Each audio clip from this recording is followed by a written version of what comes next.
Assalamualaikum warahmatullahi wabarakatuh. Apa kabar anak-anak ibu sekalian? Semoga kalian dalam keadaan sehat selalu dan tak kurang suatu apapun. Amin ya rabbal alamin. Baiklah anak-anak sekalian, hari ini adalah jadwal mata pelajaran bahasa Arab. Sebelum kita memulai lebih jauh tentang materi kita pada hari ini, baiklah bersama-sama kita melafalkan basmalah. Bismillahirrohmanirrohim. Baiklah anak-anak ibu sekalian, materi kita pada hari ini berkaitan dengan na'at dan man'ut. Untuk lebih jelasnya tentang materi ini, na'at dan man'ut, bisa kalian lihat rangkuman materinya pada e-learning kelompok mapel bahasa Arab. Ibu akan menjelaskan apa itu na'at.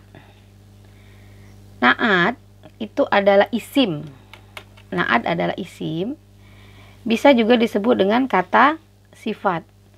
Ialah sesuatu yang disebutkan setelah isim atau kata benda. Jadi, untuk lebih jelasnya, ibu akan langsung kepada contoh, ya. Jadi, na'at dan man'ut adalah kata sifat. Seperti contoh ini, atau libu ini artinya siswa, seorang siswa, al-jadidu baru. Nah, terus ada contoh lagi, riyadatu fardiyah. Riyadoh artinya olahraga, fardiyah artinya individu.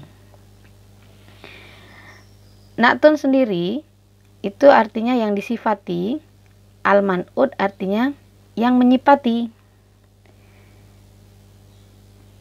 Na'tun selalu mengikuti man'ut. Jadi kalau man'ut tidak pakai alif lam, tidak pakai alif lam, maka na'tun tidak pakai alif lam. Kalau man'ut pakai tak marbuto, maka na'tun juga pakai tak marbuto. Jadi selalu mengikuti, na'tun selalu mengikuti man'ut. Jadi kalau na'at ada alif lam, maka na'tun juga ada alif lam. Kemudian kalau man'ut tidak ada tak marbuto, maka na'at tidak ada tak marbuto. Jadi na'tun dan man'ut adalah kata sifat. Jadi yang berstatus sebagai man'ut dalam kalimat ini adalah at-thalibu, statusnya adalah sebagai man'ut. Al-jadidu statusnya sebagai na'at. Nah, ibu harap kalian bisa memahami materi ini, ya. Kemudian untuk latihan tentang na'at dan man'ut, kalian bisa lihat di e-learning, latihan tentang na'at dan man'ut di e-learning halaman 19. Jadi seperti ini latihannya. Jadi kata yang bergaris bawah ini na'at man'ut atau idofah. Setelah ini ibu akan jelaskan tentang idofah. Kemudian idofah ini adalah isim. Idofah adalah isim. Lebih jelasnya juga bisa kalian lihat di e-learning, ya.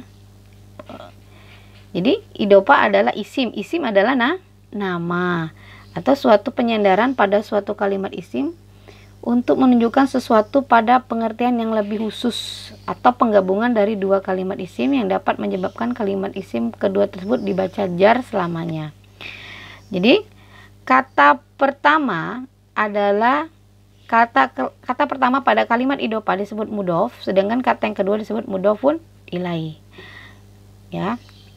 Jadi berdasarkan dari susunan kalimat pada idofah dikenal dengan istilah kata yang disandarkan mudhof, dan kata yang menjadi sandaran atau yang disandari disebut mudhofun ilaih. Untuk lebih jelasnya ibu akan langsung ke contoh. Oke, di sini ibu sudah ada contoh, ya. Jadi idofah itu terdiri dari mudofun dan mudofun ilaih. Jadi mudof itu artinya yang disandarkan, mudofun ilaih artinya yang disandari. Seperti contoh di sini ada contoh kurotal kodami, ya, kurotal kodami. Kurotah artinya bola, kodami artinya kaki, ya. Jadi yang berstatus sebagai mudof pada kalimat ini, ya, itu kurotu sebagai mudof, sedangkan al-kodami sebagai mudofun ilaih, ya. Terus kalimat berikutnya ada talamizu al-madrasah. Talamizu adalah murid.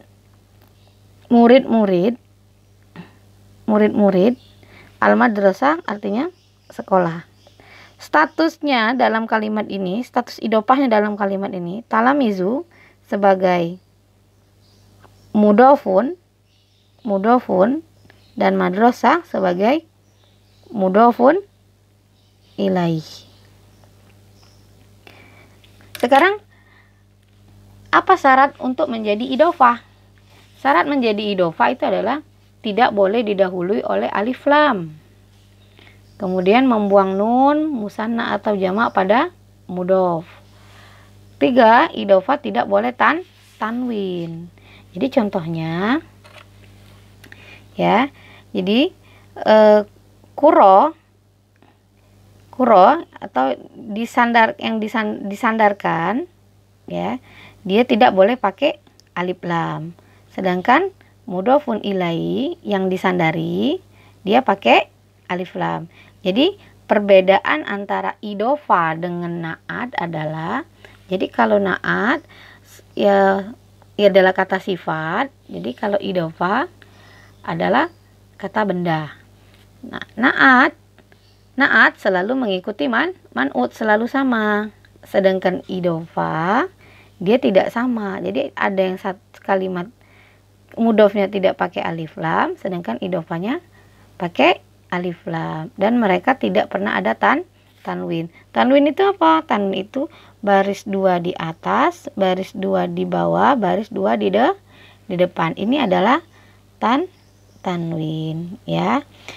Nah, jadi latihannya silahkan kalian kerjakan halaman 19 ya, pada ditulis di buku tulisnya, ya. Jadi ini dicentang. Jadi kata-kata yang bergaris bawah dia termasuk naat atau man'ut. Kalau menurut kalian ini adalah man'ut, maka centeng naat man'ut. Tapi jika menurut kalian ini adalah idofah, maka dia centeng idofah, ya. Ini ditulis di buku latihannya. Kemudian latihan yang kedua di halaman 13. Di halaman 13. Bentar. Jadi dulu halaman 13, ya. Atau nanti akan Ibu kirim. Ini halaman 13 ini juga dibuat di buku latihan, ya. Selamat mengerjakan.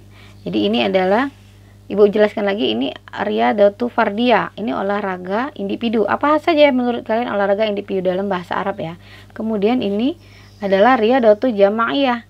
Ini adalah olahraga yang berkelompok. Sebutkan, ya. Ini sudah Ibu jelaskan materi terjemahan kemarin. Tuliskan. Jadi satu halaman 19 dan satu lagi di halaman 13. Oke, semangat anak-anak dalam mengerjakan tugas online-nya. Ibu akhiri. Assalamualaikum warahmatullahi wabarakatuh.